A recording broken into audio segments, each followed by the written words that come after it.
All right, picture this scenario for me. All right. It's 2 p.m. on a Thursday. You're in one of those high-stakes leadership meetings. I know this room. I have been in this room many, many times. The air conditioning is humming, the coffee on the table's getting cold, you know the kind I mean. The stuff that's been sitting there for 3 Oh, hours. yeah. The carafe coffee. But the energy in the room, it is just electric. On the big screen, someone is clicking through a prototype, and it looks slick. I mean, the buttons work, the screens transition smoothly. The flow feels intuitive. Exactly. And the stakeholders are nodding. It feels like you finally crossed the finish line. The hard part is done, right?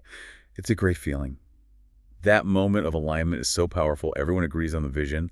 But here is the cold bucket of water I have to throw on that fire immediately. I had a feeling you were going to ruin the moment. You always do. That moment, that applause, that is at the finish line. That is barely the starting gun. What? And if you treat it like the finish line, you are setting yourself up for a very, very expensive disaster. Because what? Looking at a picture of a house isn't the same as actually living in it. Exactly. A picture doesn't have plumbing that leaks. A picture doesn't have a foundation that cracks. And that distinction is exactly what we're unpacking today. Okay. We are doing a deep dive into the Streamline and Scale newsletter, specifically issue 7 from Red Hawk Technologies. It's titled After the Clickable Prototype. And it's fascinating because it focuses entirely on that dangerous gap between, hey, this looks great, and this actually works in the real world. So today isn't about the design phase. It's about the morning after the party. Right. We're going to talk about the 3 distinct paths leaders can take after that meeting.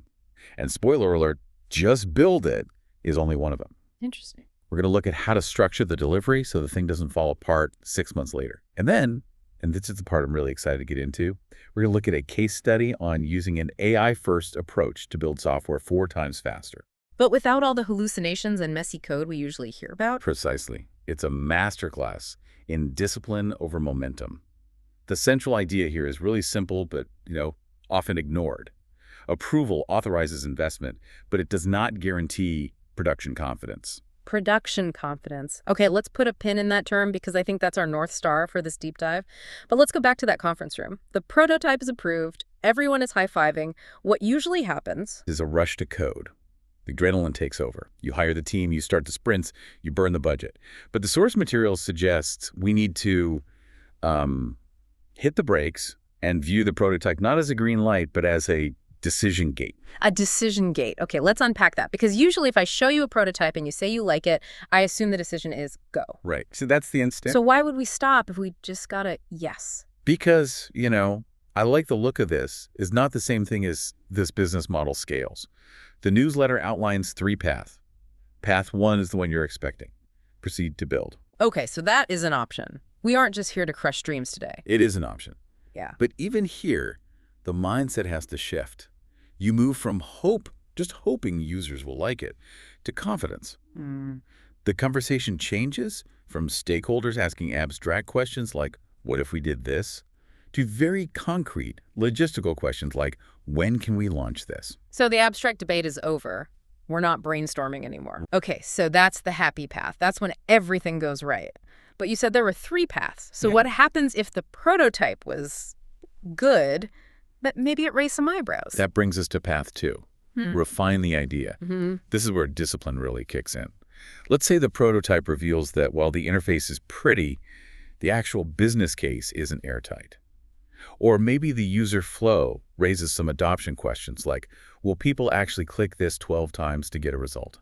I feel like a lot of companies would just ignore that. They'd say, oh, we'll fix it in post, or we'll train the users to like it, just to keep the momentum going. You hit the nail on the head. Momentum is a drug in the corporate world. But the aha moment here is that delaying delivery to clarify the problem isn't failure. Right. It's protection. You refine the idea before you commit the big capital. You might go back to the drawing board for 2 weeks to save 2 years of wasted development. Which brings us to path 3, the one that I think is the hardest for human beings to actually do. Pause or pivot. Actually stopping, killing a project that people are excited about, that sounds painful. It feels rare, doesn't it? It feels like a defeat. But the source argues that stopping based on evidence is a massive success. It prevents what economists call sunk cost escalation. Throwing good money after bad just because you've already spent some money. Precisely. There was a specific story in the source material about this that I found really telling, the custom IoT application. Yes, this is a perfect example of why the prototype phase is a test, not just a demo. A client came to Red Hawk ready to invest heavily in a custom application enabled by IoT devices. Internet of Things, so like sensors in a factory or trackers on a fleet of trucks. Right, big hardware and software integration, expensive stuff. Very. So they built a prototype to test the concept. But during that process, because they were testing rigorously, they realized two things. One, the device behavior was unreliable. The hardware itself wasn't doing what the brochure said it would. And the second thing? The algorithm needed extensive on-site calibration. It wasn't something you could just plug and play. So if they had just started coding immediately after the PowerPoint presentation... They would have spent months and probably hundreds of thousands of dollars building software for devices that didn't work, for a system that couldn't be deployed at scale. Oh. Exactly. So they realized it wouldn't scale. And they stopped. They didn't spend the big money. That decision to stop saved them from a complete disaster. Wow. The takeaway is that the goal isn't just to build software. It's to avoid building the wrong software. That is such a crucial distinction. It's risk management, not just code generation. Okay, so let's say we're on path one. We have the green light. The prototype works. The business case is solid. We're ready to write code. Now we build. But this raises the next big question from the newsletter. How? This is where we get into delivery models. And I think for a lot of people, especially non-technical founders, the assumption is, well, we just hire some developers or an agency and tell them to get to work. Why does the model matter so much? It matters because production confidence is a life cycle. It involves ownership, funding, risk governance. It's not just about writing lines of code. It's about who owns the house when the pipes burst at 3 a.m. on a Sunday. Right. The newsletter breaks this down into two main models. Let's start with the one that sounds a bit like a subscription. Software development as a service. This is Model A. And you should think of this for organizations that might have a great business idea, say a logistics company or a healthcare provider, but they don't have a basement full of internal engineers or DevOps specialists. So they don't have their own tech army. Correct. In this model, you bundle the build and the ongoing support and maintenance into one engagement. What's the strategic benefit there? Why not just hire a freelancer? It manages risk. You, as the client, own the software. The intellectual property, the IP, is yours. But Red Hawk, in this case, manages the operations. It avoids the risk of owning a complex system that you technically own but can't actually support. It's like buying a Formula One car. Sure, you own it, but do you know how to change the tires in 2 seconds? Do you have the pit crew? A very sophisticated pit crew, exactly. The executive mindset here is, we want this built and evolved, but we don't want to stand up an entire internal software delivery organization. Okay, that makes sense for the non-tech companies. So what is Model B? Model B is time and materials. This is for organizations that prioritize internal ownership and control. Maybe they have a mature IT team, but they need specific expertise or just extra hands to hit a deadline. This feels more like the traditional contracting model. We pay you for your hours. It is, but it's flexible. We can scale up or down. The executive mindset here is, we want control without losing visibility or predictability. They want to drive the car themselves. They just need someone to build the engine. So is one better than the other? Should everyone be doing the sauce model? No, and that's the key. So what? Yeah. There is no right answer, only the answer that fits the company's internal maturity. If you don't have an IT team, time and materials might leave you with a product you can't maintain a zombie app. If you have a huge IT team, software as a service might feel too hands-off. You have to match the model to your reality. It sounds like self-awareness is the most important asset here. You have to know what you're actually good at. Exactly. But regardless of the model, whether you rent the pit crew or build your own, once the software is live, the scary stuff starts. The newsletter had a phrase that stood out to me.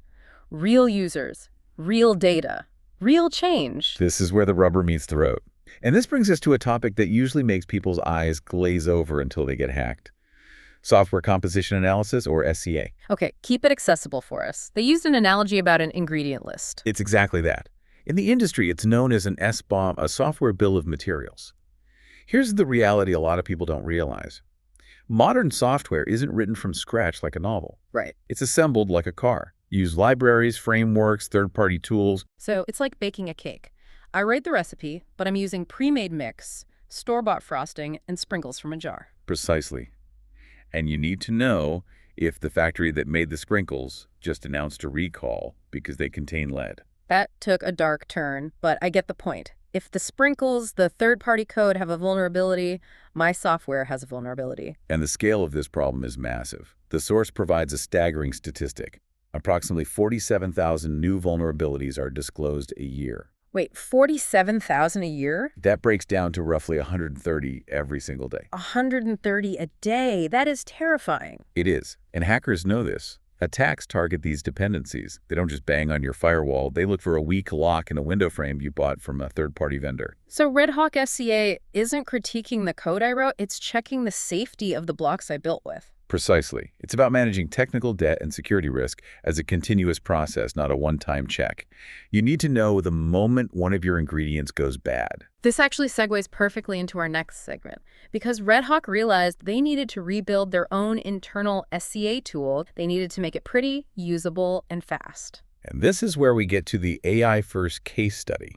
This is the part that really blew my mind regarding efficiency. This ties together the build and the maintenance concepts we've just discussed, but it supercharges them with AI. Everyone talks about AI coding, but usually it's, oh, I asked a chatbot to write me a snake game. This sounds different. Let's look at the numbers. They needed to rebuild this tool. What was the traditional timeline? The estimate was 8 weeks. That's a standard, reasonable timeline for a project of this scope. And the AI first timeline? 2 weeks. Wait, what? 2 weeks? 2. That's 4 times faster. Now, I know what the listeners think. Oh, great. They just asked ChatGPT to write the code, and now it's probably full of bugs and hallucinations. And that is exactly what they didn't do. The source is very specific here. This was a disciplined AI-first SDLC, software development lifecycle. There's a quote from Jason Wilson, a principal at Red Hawk, that really stuck with me. He said, "Tell it to write the test before it writes the code." Why does that matter so much? That is the golden rule. In software engineering, we talk about test-driven development, or TDD. Yeah. The idea is you write a test that fails, like the system should accept a username, and then you write the code to pass the test. Why doesn't everyone do that? It sounds so logical. Because it's tedious. Humans hate writing tests. It feels like chores. It feels like paperwork. But AI loves structure. It doesn't get bored. So Red Hawk had the AI generate over 800 unit tests before the core coding even started. 800 tests, that would take a human. How long? Days, maybe weeks of just grinding. The AI did it almost instantly. And because the tests were written first, the AI then wrote the code specifically to pass those rigorous tests. It created a guardrail against the hallucinations you mentioned. So the AI built the safety net, and then it built the trapeze artist. In a way, yes. It also generated the documentation and the front-end code. So did the humans just sit back and drink coffee? What is the role of the developer in this world? That's the critical distinction. The source emphasizes that AI augmented the developers. It did the repetitive heavy lifting, the 800 tests, the boilerplate code, the documentation scaffolding. This freed the human engineers to focus on the high-level architecture and the user experience, the UX. So the humans are the architects, the AI is the bricklayer. Exactly. And the result was a dashboard that provides real-time visibility and automated remediation summaries. But the key insight isn't just speed, it's control at higher velocity.